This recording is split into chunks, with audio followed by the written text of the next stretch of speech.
Today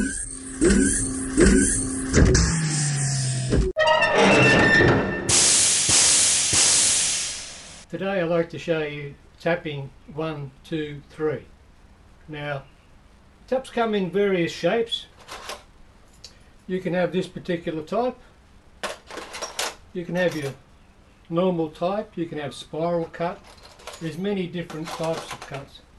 But today I want to talk about this particular type. They're known as incremental taps. And you have tap 1, tap 2 and tap 3. Hence tapping 1, 2 and 3.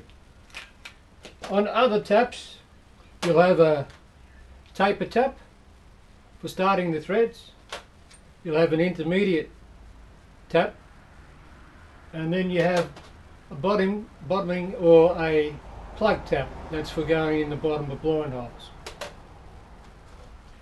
This particular set has the same type of taps, but the difference about them is the larger tap, which is the finishing one, and the number 2 tap by the rings, that is smaller in size, and the intermediate is smaller than the number 2. So on the OD, the minor diameter and the thread form.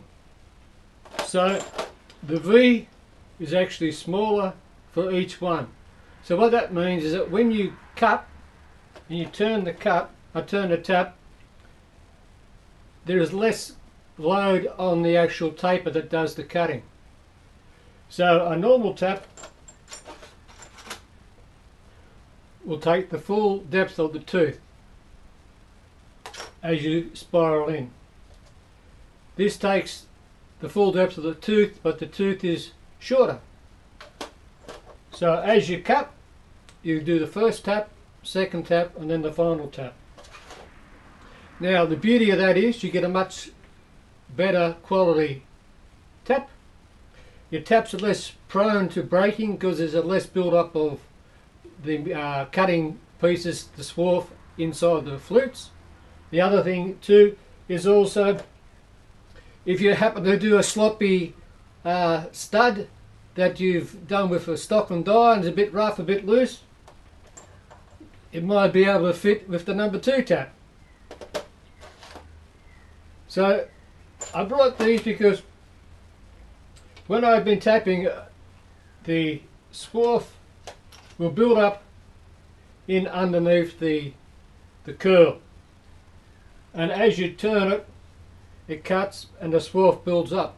But sometimes you break the tap when you are removing it, and the reason for that is that the swarf gets curled up like those roller clutches, that type of thing. Gets pulled up and is pushed back into the actual gap between the bottom of the tap and the body. So as it comes back, it's actually binding it in.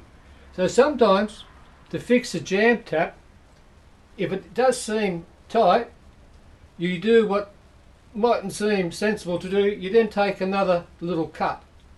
The reason for that is that may dislodge that build up, and then remove it as soon as you can. Don't think, oh yeah, I've just touched it, it will move.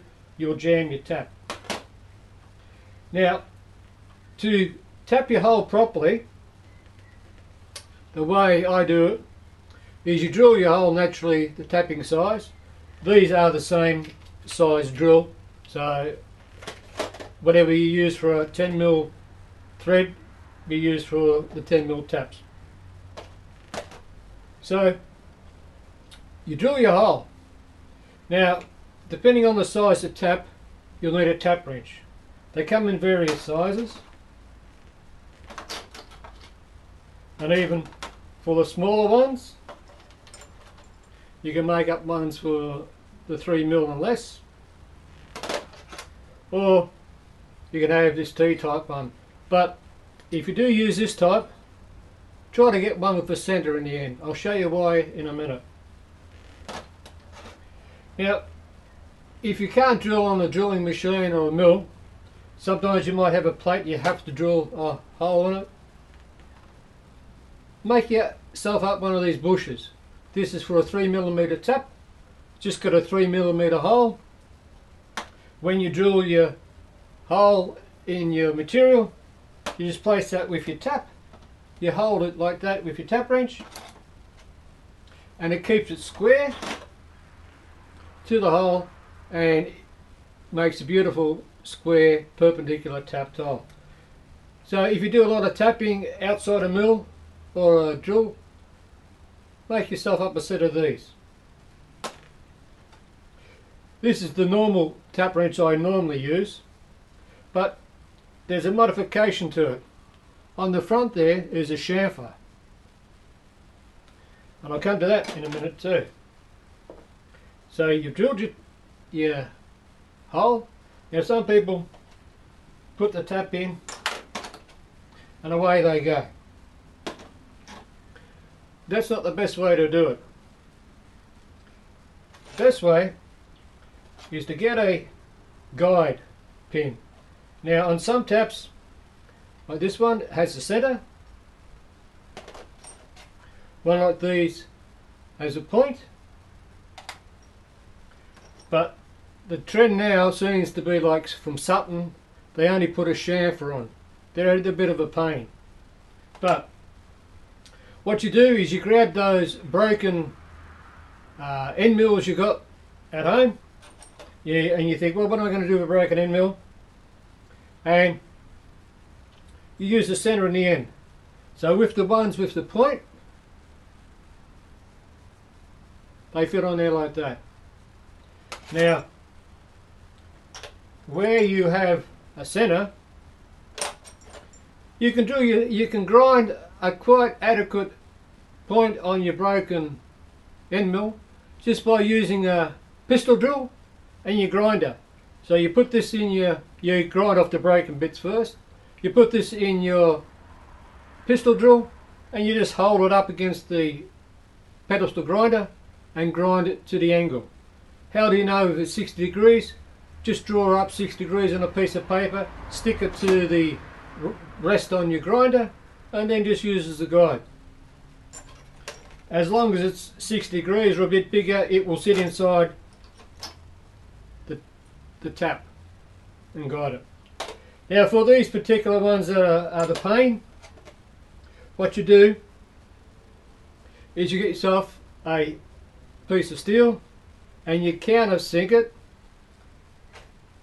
enough so as it just goes over the chamfer, and you try to get your scrap bit of steel to match the range of taps that you've got.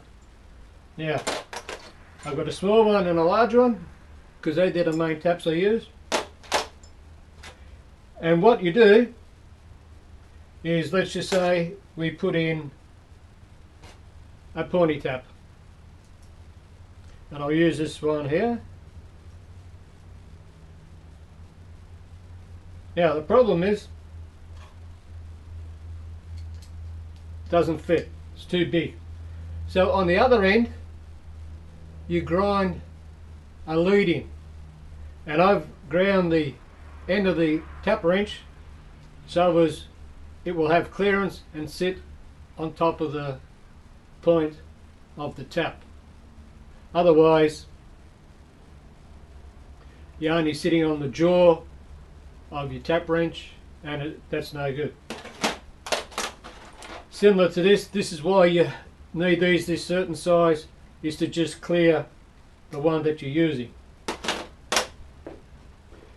So you put that in the chuck, then you put in your tap, put in your tap wrench. Now I've modified my mill here because the spring actually broke, and it was about $25 just to get it shipped in, so I just rebent the spring in, but it's shorter. So what that does, it actually preloads the actual tap for me. So touch it on there, wind it back, that will start the tap. Then you back it off say 2 turns, and you keep going. After a while, once you've gone to enough depth, the tap can guide itself. But I always like to just keep that resting there. That makes sure that the tap is square and perpendicular.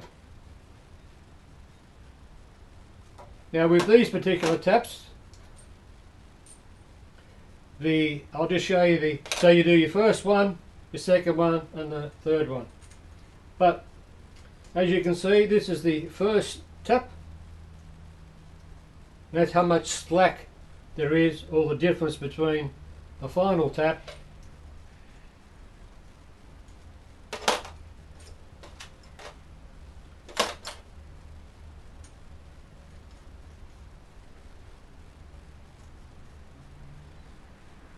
and another benefit of these taps is you want to go deep. I've tapped at 35mm, so the tap is actually well below the surface, and because it's not locking up due to the large amount of swarf in there, I managed to get away with it.